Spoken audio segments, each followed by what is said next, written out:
एक बार एक पिता थे, उनके पास बहुत सारी संपत्ति थी।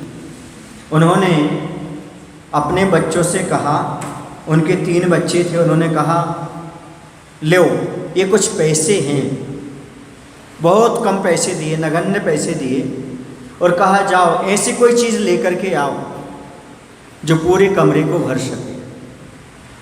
पूरे कमरे को भरने की क्षमता जिसके पास हो सके। ठीक है, यह उदाहरण क्षमा सागर जी महाराज को प्रिय था। वो हमेशा ये सुनाया करते थे। क्यों? क्योंकि जीवन में यदि ये सीख लिया तो समझो सब कुछ सीख लिया। उस पिता को अपनी संपत्ति सौंपना थी, किस बेटे के हाथ में सौंपे, कैसे करें, कौन आगे चल कर के काम कर सकता है, सबको संभालता हुआ।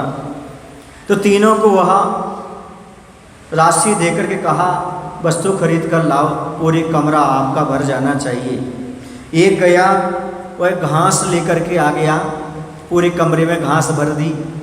दूसरा लाया वो गलीचा लेकर के आ गया, पूरे कमरे में ये बिछ जाएगा, पूरा कमरा आ जाएगा। लेकिन तीसरा एक दीपक लेकर के आया और उसने उस कमरे में रख गया, पूरा प्रकाश उस कमरे में फैल गया।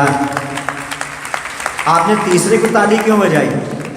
क्यों? क्योंकि सही बुद्धिमान वही है जो ज्ञान से अपने जीवन को पूरे परिसर से भर देता है, पूरे परिसर को ज्ञान से भर देता है। ज्ञान का प्रकाश।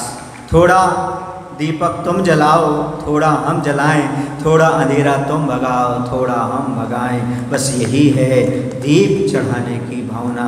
दीप चढ़ाते समय इस प्रकार के भाव रखना।